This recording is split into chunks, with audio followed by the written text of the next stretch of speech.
ఉగాది మరియు రంజాన్ పర్వదినాల సందర్భంగా హరీష్ అకాడమీ అందిస్తుంది అన్ని ఆన్లైన్ కోర్సులపై భారీ discount offers. Group 2, SI, constable, VRO and JLDL full course ఏదైనా ₹699 మాత్రమే. Course validity 6 months. ఈ ఆఫర్ మార్చి 29 నుండి ఏప్రిల్ 5 వరకు మాత్రమే. సులభంగా జాబ్ సాధించే విధంగా లెజెండరీ ఫ్యాకల్టీచే రూపొందించబడిన స్టాండర్డ్ ఆన్లైన్ క్లాసెస్. 2 లక్షల మందికి పైగా పర్చేస్ చేసిన ఆన్లైన్ క్లాసెస్. మరెందుకు ఆలస్యం? వెంటనే హరీష్ అకాడమీ యాప్ ని డౌన్లోడ్ చేసుకోండి, విజయం సాధించండి. Harish, the best academy. Phone 8341116915.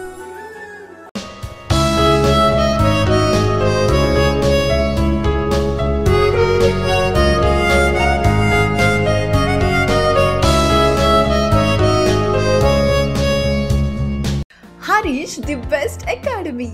Hi everyone, welcome to Harish academy. ఈరోజు కరెంట్ అఫైర్స్లో భాగంగా ఈచ్ అండ్ ఎవ్రీ టాపిక్ని మనము డీటెయిల్గా డిస్కస్ చేసుకుందాం. ఇవాళ మన ఫస్ట్ టాపిక్ కామన్వెల్త్ ఆఫ్ నేషన్స్కి సంబంధించి. కామన్వెల్త్ ఆఫ్ నేషన్స్ 7వ సెక్రటరీ జనరల్గా తొలిసారిగా ఆఫ్రికా ఖండానికి చెందిన షిర్లే బోట్చ్వే అనే మహిళ ఎన్నికయింది. ఈమె డొమినికా దేశానికి చెందిన ప్యాట్రికా స్కాట్లాండ్ అనే మహిళ ప్లేస్లో ఈమె సెలెక్ట్ అయింది. ఇక్కడ ప్యాట్రికా స్కాట్లాండ్ అనే మహిళ గురించి కూడా తెలుసుకోవాలి. ప్యాట్రికా స్కాట్లాండ్ అనే మహిళ ఈ కామన్వెల్త్ ఆఫ్ నేషన్స్కి సెక్రటరీ జనరల్గా వహించిన తొలి మహిళగా ప్యాట్రికా స్కాట్లాండ్ చరిత్ర సృష్టిస్తే, ఆమె ప్లేస్లో ఇప్పుడు ఎన్నికైన షిర్లే బోట్చ్వే అనే మహిళ తొలిసారిగా ఆఫ్రికా ఖండం నుంచి తొలి మహిళగా సెలెక్ట్ అయింది. ఈ డెసిషన్ని, ఈ నిర్ణయాన్ని 2024 సమోవా అనే దేశంలో చోగం మీటింగ్ జరిగింది. చోగం మీటింగ్. ఈ చోగం మీటింగ్ అంటే Commonwealth heads of government meeting. 2024 అక్టోబర్లో ఈ చోగం మీటింగ్ ఓసియానా దేశం, అంటే ఓసియానా ప్రాంతంలో మనకి ఆస్ట్రేలియా ఆ ఖండాలు ఉన్నాయి కదా, ఆ ఖండాలకు దగ్గరలో ఉన్న సమోవా అనే దేశంలో ఈ చోగం మీటింగ్ జరిగింది. అక్కడ ఈమెని సెక్రటరీ జనరల్గా సెలెక్ట్ చేయాలని చెప్పేసి నిర్ణయం తీసుకున్నారు. సో ఇక్కడ ఫ్యాక్ట్ ఓరియంటెడ్లో ఈమె ప్రాముఖ్యత ఏంటో తెలుసుకోవాలి. అలానే ఇక అనలిటికల్ విషయానికి వస్తే మనము కామన్వెల్త్ ఆఫ్ నేషన్స్ గురించి కూడా తెలుసుకోవాలి. జనరల్గా మనకి BRICS group, SAARC group, non alignment movement, BIMSTEC group ఏ విధంగా అయితే ఉన్నాయో, అలానే కామన్వెల్త్ ఆఫ్ నేషన్స్ గ్రూప్ గురించి కూడా తప్పకుండా తెలుసుకోవాలి. కామన్వెల్త్ ఆఫ్ నేషన్స్, ఈ కామన్వెల్త్ ఆఫ్ నేషన్స్ గ్రూప్ అనేది ఒక విధంగా చెప్పాలి అంటే బ్రిటిష్ కాలానికి సంబంధించినని చెప్పవచ్చు. బ్రిటిష్ ఎంపైర్ చొరవ అని చెప్పవచ్చు. ఇది తొలిసారిగా భారతదేశానికి ఇండిపెండెన్స్ రాకముందే 1926లో బాల్ఫోర్ అనే ఒక డిక్లరేషన్ ద్వారా ఏర్పాటైంది. అయితే భారతదేశం ఇందులో 1949 లండన్ డిక్లరేషన్ ద్వారా ఈ కామన్వెల్త్ ఆఫ్ నేషన్స్లో భారతదేశము ఒక రిపబ్లికన్ దేశంగా జాయిన్ అయ్యింది. ఈ కామన్వెల్త్ ఆఫ్ నేషన్స్లో 56 దేశాలు ఉన్నాయి. ప్రస్తుతం 56 దేశాలు ఉన్నాయి.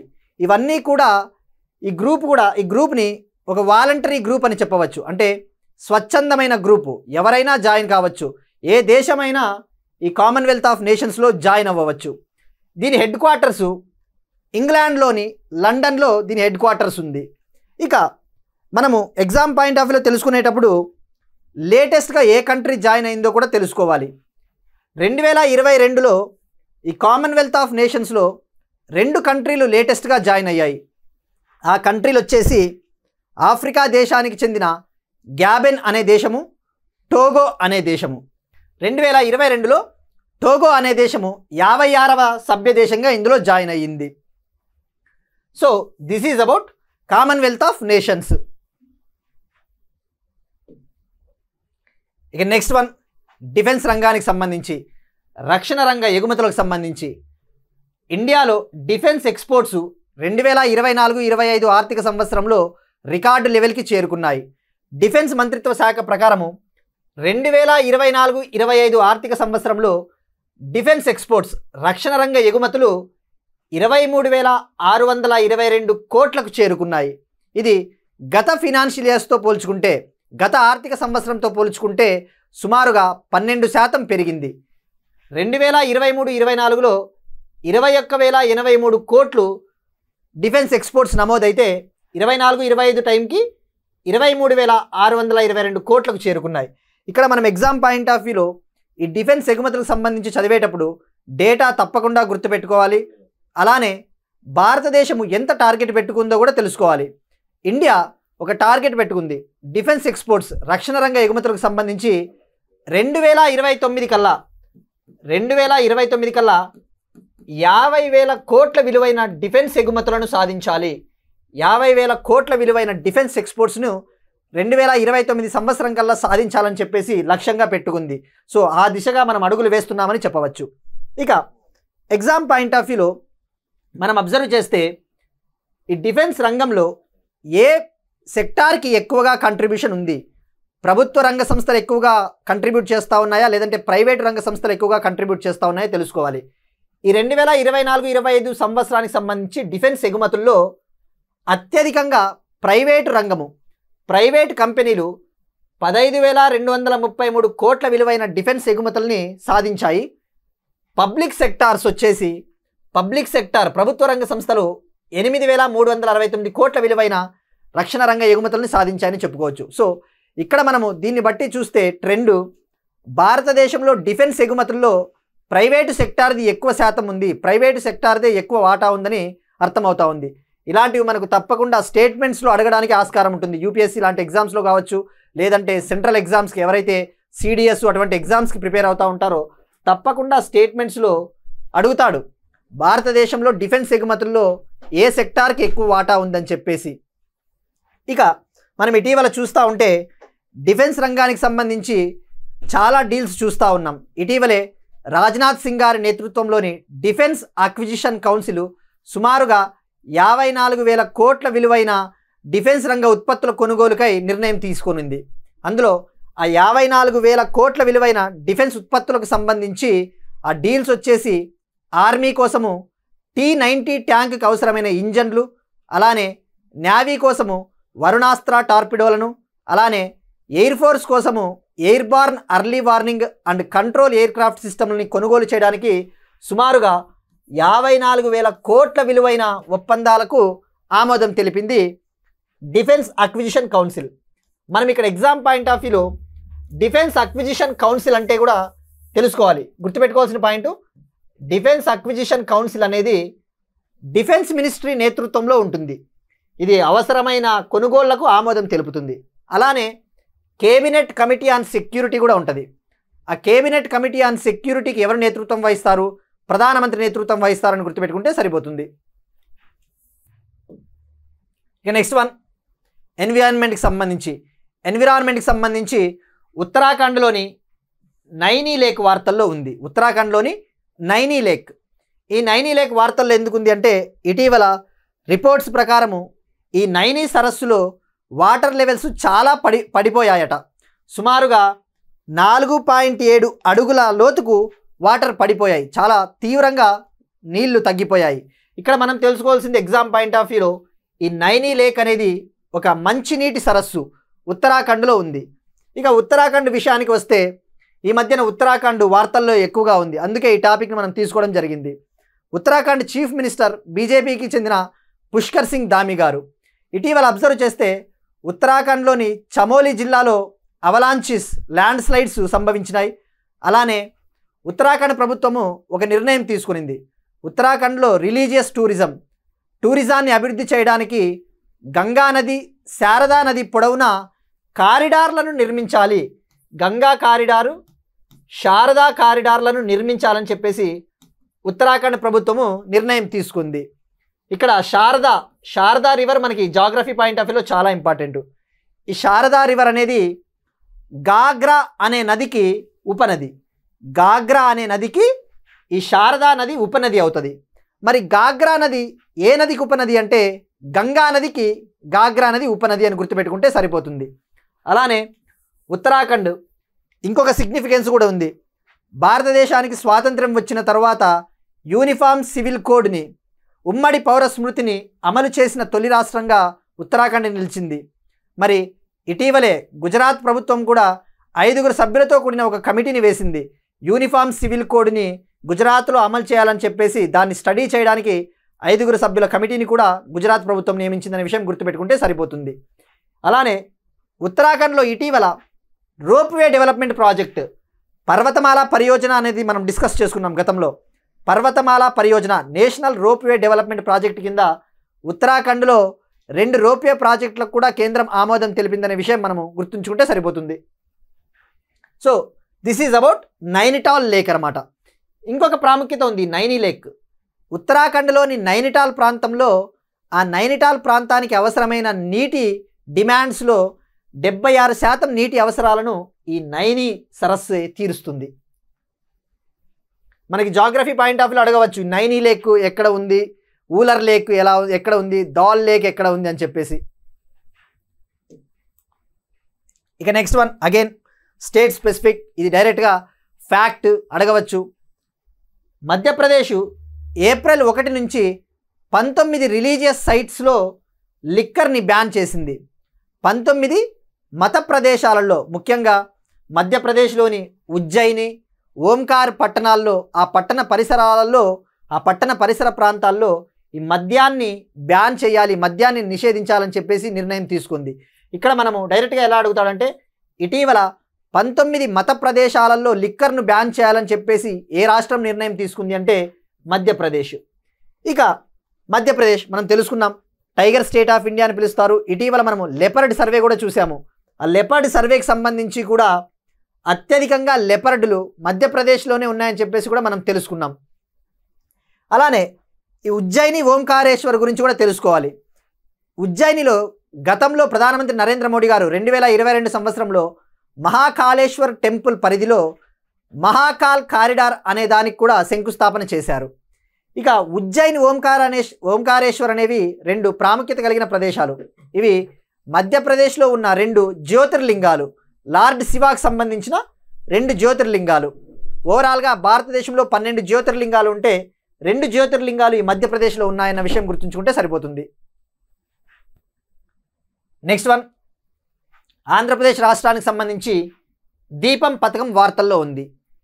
దీపం 2 పథకానికి సంబంధించి 2వ ఫేజ్ని లాంచ్ చేయబోతా ఉన్నారు. మరి ఇక్కడ దీపం పథకం గురించి తెలుసుకోవాలి. ఈ దీపం పథకం కింద ఏం చేస్తారు అంటే ఆంధ్రప్రదేశ్ ప్రభుత్వంలో ప్రతి సంవత్సరానికి బీపీఎల్ ఫ్యామిలీస్కి, పేద కుటుంబాలకి సంవత్సరానికి 3 గ్యాస్ సిలిండర్లు ఉచితంగా ఇస్తారన్నమాట. క్లీన్ ఎనర్జీని పెంపొందించడానికి 3 ఉచిత గ్యాస్ సిలిండర్లు ఈ పథకం కింద ఇస్తారు. ఇది దీపం పథకం యాక్చువల్లీ 1999లో తీసుకురావడం జరిగింది, 1999లో అప్పట్లో గత తెలుగుదేశం ప్రభుత్వం. ఇక దీపం 2 పథకం కింద ఎప్పుడు ఏం చేయబోతా ఉన్నారు అని తెలుసుకునే ముందు దీపం 2 పథకాన్ని ఎప్పుడు లాంచ్ చేశారో కూడా తెలుసుకోవాలి. దీపం 2 పథకాన్ని ఆంధ్రప్రదేశ్ ముఖ్యమంత్రి నారా చంద్రబాబు నాయుడు గారు 2024 నవంబర్ 1న శ్రీకాకుళం జిల్లాలో ప్రారంభించారు. ఈ ప్రాజెక్టుకి, ఈ ప్రోగ్రామ్కి కేటాయించిన బడ్జెట్ వచ్చేసి, ఈ దీపం 2 పథకానికి కేటాయించిన బడ్జెట్ సుమారుగా 2684 కోట్లు. ప్రతి సంవత్సరం కూడా ఈ దీపం 2 పథకానికి 2684 కోట్లు కేటాయించారు. ఇక లబ్ధిదారుల విషయానికి వస్తే ఈ దీపం 2 కింద లాంచ్ చేయబోతా ఉన్న 2వ దశలో సుమారుగా 10 మిలియన్ లబ్ధిదారులకు లబ్ధి కలగబోతా ఉంది, అనగా 1 కోటి మందికి లబ్ధి కలగబోతా ఉందని చెప్పేసి ఆంధ్రప్రదేశ్ మంత్రి నాదెండ్ల మనోహర్ గారు పేర్కొన్నారు. సో ఇక్కడ గుర్తుంచుకోవాల్సింది మనము దీపం 2 పథకం ఎప్పుడు లాంచ్ చేశారు, నవంబర్ 1, 2024 శ్రీకాకుళం జిల్లాలో. దీనికి కేటాయించిన బడ్జెట్ ప్రతి సంవత్సరము 2684 కోట్లు కేటాయించడం జరిగింది. ఇక నెక్స్ట్ వన్, తెలంగాణలో పెరిగిపోతూ ఉన్న డ్రగ్స్ కేసులు, డ్రగ్ అబ్యూస్, ఓపియం అంటారు కదా, మత్తు పదార్థాలు, డ్రగ్స్, ఆ కేసులు పెరిగిపోతూ ఉన్నాయట. 2017 నుంచి 2024 మధ్యలో సుమారుగా ఈ డ్రగ్ కేసులు అనేవి తెలంగాణలో 470% పెరిగాయి. అంటే 5-fold ఇంక్రీజ్ అని చెప్పవచ్చు, 5 రెట్లు పెరిగాయని చెప్పవచ్చు. 2017లో 381 narcotic drugs and psychotropic substances cases నమోదవుతే 2024లో 2181 నార్కోటిక్ డ్రగ్స్ కేసెస్ నమోదైనాయి. ఇక్కడ మనం ఎగ్జామ్ పాయింట్ ఆఫ్ వ్యూలో 2 విధాలుగా చూడవచ్చు దీన్ని. ప్రిలిమ్స్ పాయింట్ ఆఫ్ వ్యూలో ఈ డ్రగ్స్ ఓపియము ఏ జాబితాలో ఉంది, రాష్ట్ర జాబితానా, సంయుక్త జాబితానా, యూనియన్ జాబితానా తెలుసుకోవాలి. అనలిటికల్ పాయింట్ ఆఫ్ వ్యూలో ముఖ్యంగా ఎవరైతే ఇంటర్వ్యూస్కి అటెండ్ అవుతారో లేదంటే డిస్క్రిప్టివ్ ఎగ్జామ్స్ రాసే వాళ్ళకి ఈ ట్రెండ్స్ అనేవి చాలా ముఖ్యము. సో ఇక నార్కోటిక్ డ్రగ్స్ విషయానికి వస్తే దీనికి సంబంధించి ఒక చట్టం కూడా ఉంది భారతదేశంలో. 1985లో narcotic drugs and psychotropic substances చట్టాన్ని తీసుకొని వచ్చారు. ఇక మనం గతంలో తెలుసుకున్నాం, బెట్టింగు, గ్యాంబ్లింగు తెలంగాణలో అలానే వివిధ రాష్ట్రాల్లో పెరిగిపోతూ ఉన్న కారణంగా ఆయా రాష్ట్రాలు వీటిపైన చట్టాలు చేసుకోవచ్చని చెప్పేసి కేంద్రం ఇటీవల చెప్పిందనమాట. మనం తెలుసుకున్నాం, బెట్టింగు, గ్యాంబ్లింగ్ అనేవి రాష్ట్రాల జాబితాలో ఉంటాయి, స్టేట్ లిస్ట్లో ఉంటాయి. మరి ఈ ఓపియం ఏ జాబితాలో ఉందో కూడా తెలుసుకోవాలి. ఓపియం అంటే మత్తు పదార్థాలు కదా. ఈ ఓపియంకి సంబంధించి కల్టివేషన్ అనగా దీన్ని ఉత్పత్తి చేయడము, దీన్ని తయారు చేయడము, అటువంటి మ్యాటర్స్ అన్నీ కూడా, అటువంటి విషయాలన్నీ కూడా ఈ డ్రగ్సు, ఈ నార్కోటిక్సు, ఓపియంకు సంబంధించిన విషయాలన్నీ కూడా యూనియన్ జాబితా, కేంద్ర జాబితాలో ఉంటాయన్న విషయం గుర్తుపెట్టుకుంటే సరిపోతుంది. మనకి ఎగ్జామ్స్లో వాడు అడుగుతాడు, ఇటీవల మీరు ఆంధ్రప్రదేశ్ ఎగ్జామ్స్ అబ్జర్వ్ చేస్తే ఇలాంటివి కొన్ని ఇచ్చేసి ఏ జాబితాలో ఉంటాయో కూడా అడుగుతాడు. నెక్స్ట్ వన్, అంతర్జాతీయ సంబంధాలకు సంబంధించి India Chile relations. Chile president Gabriel Boric గారు భారతదేశానికి 5 రోజుల పర్యటన నిమిత్తం వచ్చేశారు. ఈ పర్యటనలో భాగంగా భారతదేశము చిలీ దేశంతో ఒక వాణిజ్య ఒప్పందాన్ని ఏర్పాటు చేసుకోవాలని చెప్పేసి కూడా భావిస్తూ ఉంది. ట్రేడ్ అగ్రిమెంట్, వాణిజ్య ఒప్పందాన్ని ఏర్పాటు చేసుకోవాలని చెప్పేసి భావిస్తుంది. మరి చిలీ భారతదేశానికి ఏ విధంగా ప్రాముఖ్యత కలిగిందో తెలుసుకోవాలి. మనకు చిలీ దేశము ప్రపంచంలోనే సుమారుగా 24% కాపర్ ఉత్పత్తి చిలీ దేశంలో జరుగుతూ ఉంది. ప్రపంచంలో ఉన్న కాపర్ మినరల్స్లో 24% కాపర్ ఉత్పత్తి చిలీలో జరుగుతూ ఉంది. అలానే ప్రపంచవ్యాప్తంగా ఉన్న లిథియం రిసోర్సెస్లో, ప్రపంచవ్యాప్తంగా లిథియం ఉత్పత్తి జరుగుతూ ఉంటుంది కదా, ఆ లిథియం ఉత్పత్తిలో 30% చిలీ నుంచే నమోదవుతూ ఉంది. మనం తెలుసుకున్నాం లిథియం ట్రయాంగిల్ అని కూడా ఉంటుందని చెప్పేసి. లిథియం ట్రయాంగిల్, ఆ లిథియం ట్రయాంగిల్లో చిలీ, బొలీవియా, అర్జెంటీనా 3 భాగం అని చెప్పేసి కూడా మనం తెలుసుకున్నాం. మరి చిలీ సౌత్ అమెరికాలో ఒక దేశం.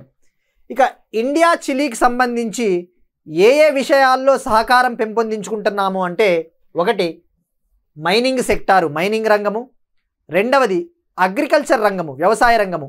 ఇటీవలే భారతదేశము చిలీ మధ్య మొదటిసారిగా ఒక జాయింట్ వర్కింగ్ గ్రూప్ సమావేశం జరిగింది. వ్యవసాయ రంగానికి సంబంధించి మొదటిసారిగా ఒక జాయింట్ వర్కింగ్ గ్రూప్ సమావేశం కూడా వర్చువల్ మోడ్లో, ఆన్లైన్ మోడ్లో జరిగింది. ఆ విషయం గుర్తుపెట్టుకుంటే సరిపోతుంది. అలానే భారతదేశము చిలీ మధ్య అంటార్కిటికా రీసెర్చ్కి సంబంధించి కూడా చర్చలు జరుగుతూ ఉన్నాయి. అంటార్కిటికా రీసెర్చ్ ఎందుకంటే మ్యాప్లో చూపిస్తాను. ఈ చిలీ అనేది మనకు ఈ సౌత్ అమెరికాకి ఇక్కడ టిప్ చివరన ఉంటుంది. ఇక్కడ ఈ చిలీ కింద అంటార్కిటికా ఖండము అది ఉంటుందన్నమాట. అందుకు అంటార్కిటికా ప్రాంత రీసెర్చ్ కోసము భారతదేశం చిలీతో కూడా చర్చలు జరుపుతూ ఉంది.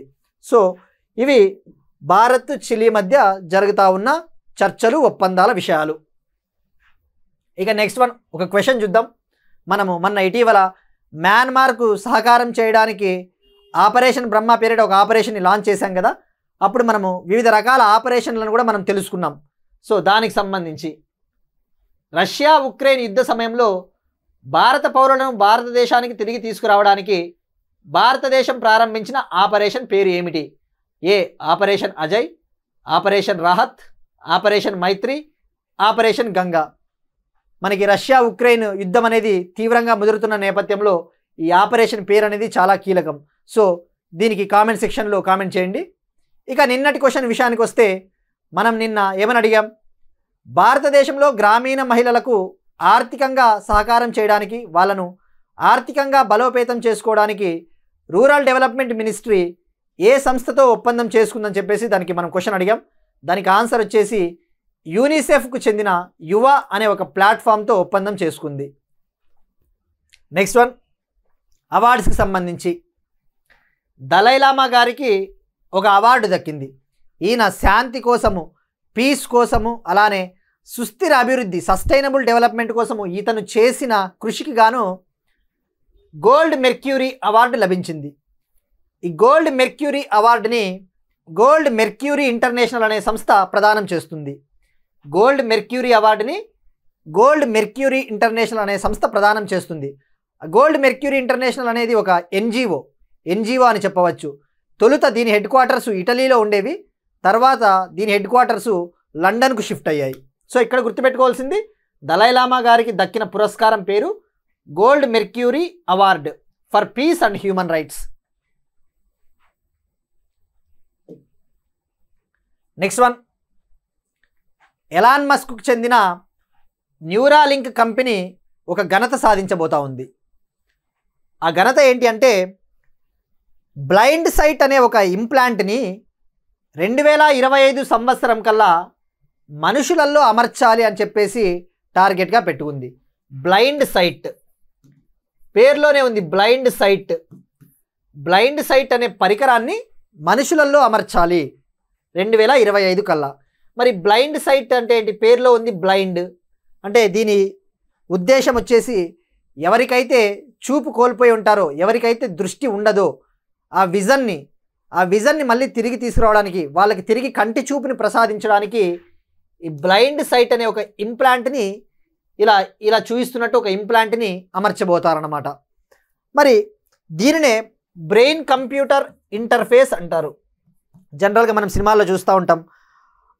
ఫర్ ఎగ్జాంపుల్ అది ఆ సినిమా పేరు రామ్ హీరోగా నటించిన ఒక సినిమాలో తనకి మెదడులో ఒక చిప్ పెడతారు. సో ఆ టైప్ ఆఫ్ టెక్నాలజీ అని చెప్పవచ్చు. ఈ బ్రెయిన్ కంప్యూటర్ ఇంటర్ఫేస్ ద్వారా ఏం చేస్తారు అంటే కంప్యూటర్స్ని ఉపయోగించి, ఎక్స్టర్నల్ సాఫ్ట్వేర్స్ని ఉపయోగించి ఆ చిప్ పనితీరు ద్వారా ఆ దృష్టిని ఎవరైతే కోల్పోయారో వాళ్ళకి తిరిగి ఆ దృష్టిని సాధించవచ్చు అనమాట. ఇక్కడ గుర్తుపెట్టుకోవాల్సింది డైరెక్ట్గా న్యూరాలింక్ అనేది ఎవరి కంపెనీ అంటే ఎలాన్ మస్క్ కంపెనీ. వాళ్ళు తయారు చేసిన పరికరం blind sight. Next one, GI ట్యాగ్స్కి సంబంధించి భౌగోళిక గుర్తింపులు మనం ఇటీవల వార్తల్లో ఎక్కువగా చూస్తూ ఉన్నాము. ఉత్తరప్రదేశ్లోని ముజఫర్ నగర్ నుంచి జిఐ ట్యాగ్ కలిగిన బెల్లాన్ని బంగ్లాదేశ్కి ఎగుమతి చేశామని చెప్పేసి కూడా మనం తెలుసుకున్నాం. సో అలానే మరొక రెండింటికి జిఐ ట్యాగ్ లభించింది. తమిళనాడులోని కుంభకోణం తమలపాకుకు, అలానే తోవలై పూలదండకు జిఐ ట్యాగ్ లభించింది.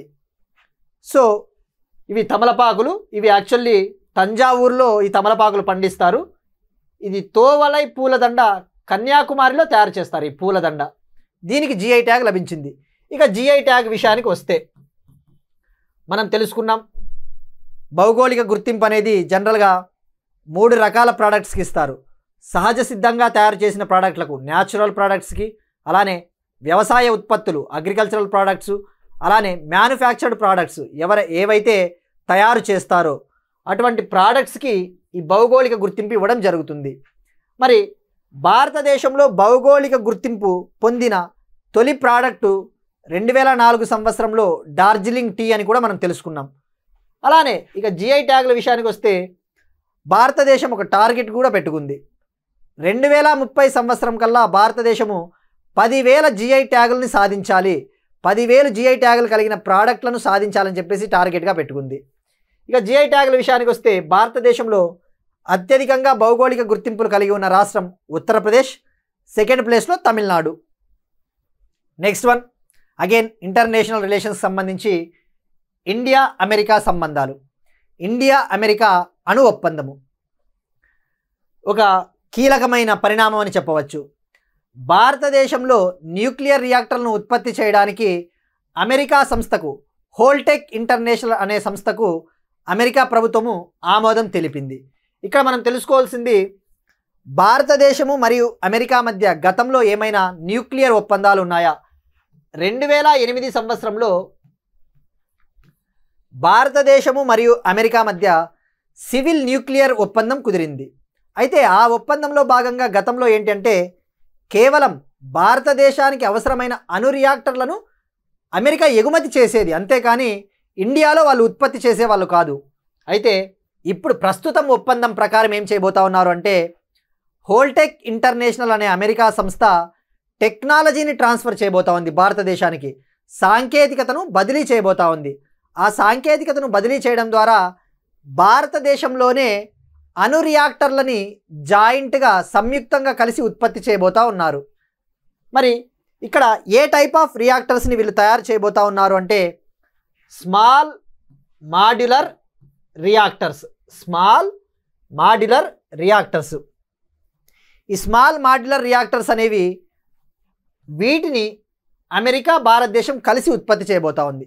ఇప్పుడు ఈ స్మాల్ మాడ్యులర్ రియాక్టర్స్ గురించి తెలుసుకోవాలి. మనము న్యూక్లియర్ ఎనర్జీకి సంబంధించి మనం ఒక టార్గెట్ పెట్టుకున్నాం. 2047 సంవత్సరం కల్లా 100 గిగావాట్ల న్యూక్లియర్ ఎనర్జీని ఉత్పత్తి చేయాలని చెప్పేసి. మరి ఆ ప్రాసెస్లో భాగంగానే 2025-26 యూనియన్ బడ్జెట్ న్యూక్లియర్ ఎనర్జీ మిషన్ని లాంచ్ చేసింది, న్యూక్లియర్ ఎనర్జీ మిషన్ని ప్రారంభించింది. ఈ ప్రాజెక్ట్లో భాగంగా, ఈ మిషన్లో భాగంగా ఏం చేయబోతా ఉన్నారంటే 2033 కల్లా భారతదేశంలో స్వదేశీయంగా ఇండిజీనియస్గా కనీసం 5 స్మాల్ మాడ్యులర్ రియాక్టర్లను ఉత్పత్తి చేయాలని చెప్పేసి మనము టార్గెట్గా పెట్టుకున్నాం. మరి దీనికి కేటాయించిన బడ్జెట్ సుమారుగా 20,000 కోట్ల బడ్జెట్ని న్యూక్లియర్ ఎనర్జీ మిషన్కు బడ్జెట్ 2025-26లో కేటాయించడం జరిగింది. సో ఇక్కడ తెలుసుకోవాల్సింది స్మాల్ మాడ్యులర్ రియాక్టర్ అంటే. మరి ఈ స్మాల్ మాడ్యులర్ రియాక్టర్స్కి సంబంధించి చైనా టాప్లో ఉంది. ప్రపంచంలో చైనా అత్యధికంగా ఉత్పత్తి చేస్తూ ఉంది. ఇప్పుడు చైనాకి మనము కంపీట్ అవ్వాలి, చైనాతో పోటీ పడాలి అంటే భారతదేశము అమెరికాను ఒప్పందం అనేసి చాలా కీలకంగా మారబోతూ ఉంది. ఇక న్యూక్లియర్ రియాక్టర్స్ విషయానికి వస్తే భారతదేశంలో వివిధ రాష్ట్రాల్లో వివిధ రకాల న్యూక్లియర్ రియాక్టర్లు ఉన్నాయి. ఫర్ ఎగ్జాంపుల్ మహారాష్ట్రలో Tarapur, Jaitapur nuclear power plants, గుజరాత్లో కాక్రాపరా న్యూక్లియర్ ప్లాంటు, కర్ణాటకలో కైగా న్యూక్లియర్ ప్లాంటు, యూపీలో నరోరా న్యూక్లియర్ ప్లాంటు, అలాంటివి మనకు న్యూక్లియర్ ప్లాంట్లు తమిళనాడులో కూడంకులం, ఇలాంటి న్యూక్లియర్ ప్లాంట్లు మనకు స్టాటిక్ పాయింట్ ఆఫ్ వ్యూలో కూడా మనము తెలుసుకోవచ్చు. ఇక ఇండియా అమెరికా న్యూక్లియర్ కోఆపరేషన్ తప్పకుండా భారతదేశాన్ని న్యూక్లియర్ ఎనర్జీలో టాప్లో ఉంచబోతా ఉందని చెప్పడానికి ఇది ఒక ఉదాహరణగా చెప్పవచ్చు. మరి ఈ ఒప్పందం సంబంధించి న్యూక్లియర్ రియాక్టర్లను ఎవరు అభివృద్ధి చేయబోతా ఉన్నారు ఇండియాలో అంటే అమెరికాకు చెందిన హోల్టెక్ ఇంటర్నేషనల్ సంస్థ భారతదేశంలో హోల్టెక్ ఏషియా అనే ఒక సంస్థ ఉంది. ఆ హోల్టెక్ ఏషియా మరియు లార్సెన్ అండ్ టోబ్రో కంపెనీ, అలానే టాటా ఇంజనీర్స్ లిమిటెడ్ కంపెనీ ఒకటి ఉంది, టాటాకు సంబంధించిన ఒక కంపెనీ. ఈ 3 కంపెనీలు కలిసి భారతదేశంలో ఉత్పత్తి చేయబోతా ఉన్నాయి. So this is about India USA nuclear cooperation. మనం డీటెయిల్డ్గా తెలుసుకోవడం జరిగింది. Next one, space X company. Space X సంస్థ, ఎలాన్ మస్క్కు చెందిన స్పేస్ ఎక్స్ సంస్థ మరో ఘనతను సాధించింది.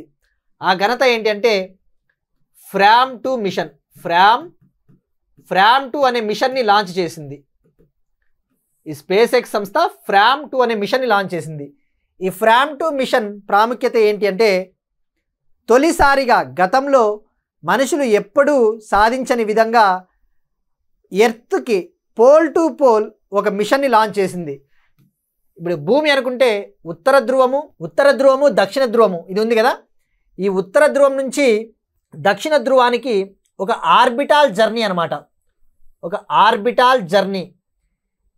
లో ఎర్త్ ఆర్బిట్లో తక్కువ భూకక్ష పరిధి నుంచి ఎర్త్ యొక్క ఉత్తర ధ్రువాన్ని దక్షిణ ధ్రువాన్ని చిత్రీకరించడానికి ఫ్రామ్ 2 అనే ఒక మిషన్ని లాంచ్ చేసింది.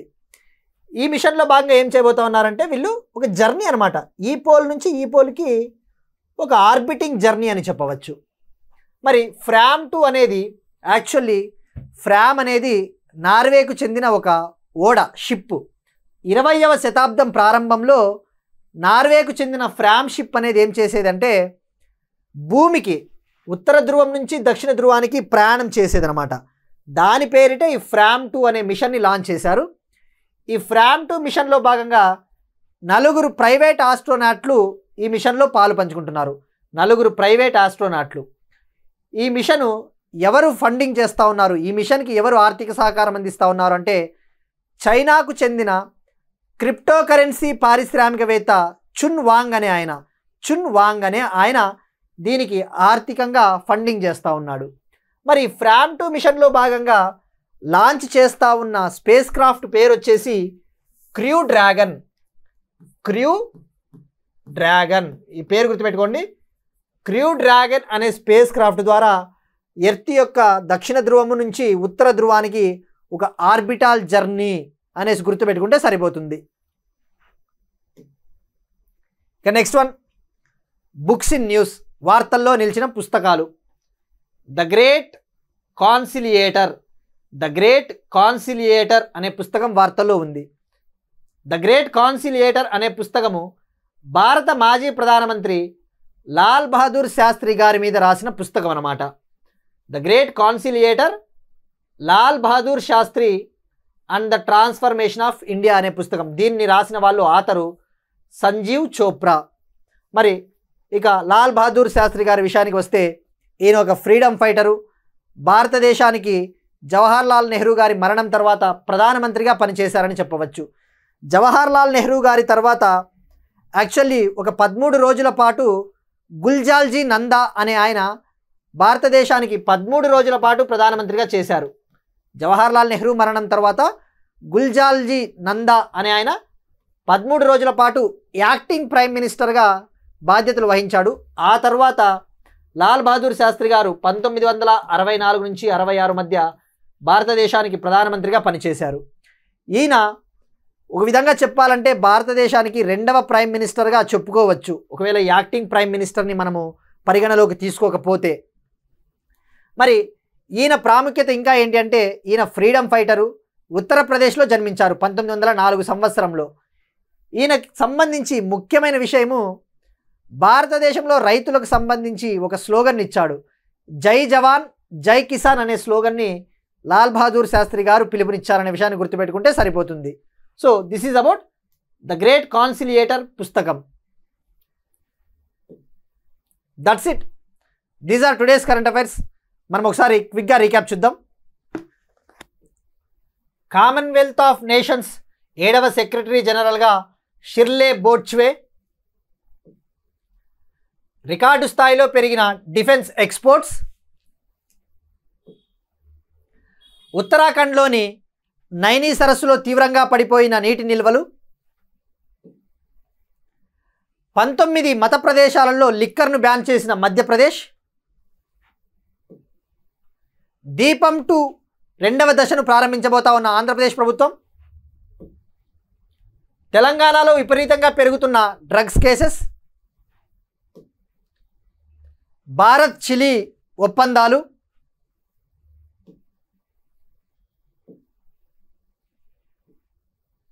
దలైలామా గారికి దక్కిన గోల్డ్ మెర్క్యూరీ అవార్డ్. ఎలాన్ మస్క్కు చెందిన న్యూరాలింక్ కంపెనీ బ్లైండ్ సైట్ పరికరం. కుంభకోణం తమలపాకు మరియు తోవలై పూలదండకు జిఐ ట్యాగ్. భారత్ అమెరికా అణు ఒప్పందం. స్పేస్ ఎక్స్ కంపెనీ లాంచ్ చేసిన Fram 2 space mission. Lal Bahadur Shastri గారికి సంబంధించిన పుస్తకం the great conciliator. That's it. These are today's current affairs. ఈ వీడియో కనుక మీకు నచ్చినట్టయితే లైక్ చేయండి, కామెంట్ చేయండి, షేర్ చేయండి. బికాజ్ మనం we are discussing everything like from static point of వ్యూలో డిస్కస్ చేస్తూ ఉన్నాము, అలానే అనలిటికల్ పాయింట్ ఆఫ్ వ్యూలో కూడా డిస్కస్ చేస్తూ ఉన్నాం. చివరిగా మనము కామెంట్ సెక్షన్లో కామెంట్ చేయమని చెప్పేసి ఒక క్వశ్చన్ అడిగాం. అలానే గ్రూపింగ్స్కి సంబంధించి ఇంకొక క్వశ్చన్ కూడా అడుగుతాను. ఎందుకంటే మనం ఇవాళ కామన్వెల్త్ ఆఫ్ నేషన్స్కి సంబంధించి ఒక టాపిక్ని డిస్కస్ చేశాము. అందులో లేటెస్ట్గా జాయిన్ అయిన దేశాలు గ్యాబెన్, టోగో అని చెప్పేసి కూడా డిస్కస్ చేసుకున్నాం. సో అలానే ఇటీవల న్యూ డెవలప్మెంట్ బ్యాంకులో, బ్రిక్స్కు చెందిన న్యూ డెవలప్మెంట్ బ్యాంకులో లేటెస్ట్గా ఏ దేశం జాయిన్ అయ్యింది, అలానే 2025 జనవరిలో బ్రిక్స్లో ఒక దేశం జాయిన్ అయ్యింది లేటెస్ట్గా. ఆ దేశం పేరేంటో కూడా కామెంట్ సెక్షన్లో కామెంట్ చేయండి. ఆ క్వశ్చన్కి కాంప్లిమెంటరీగా ఈ క్వశ్చన్ కూడా. So that's it. Will meet you again tomorrow and thank you everyone.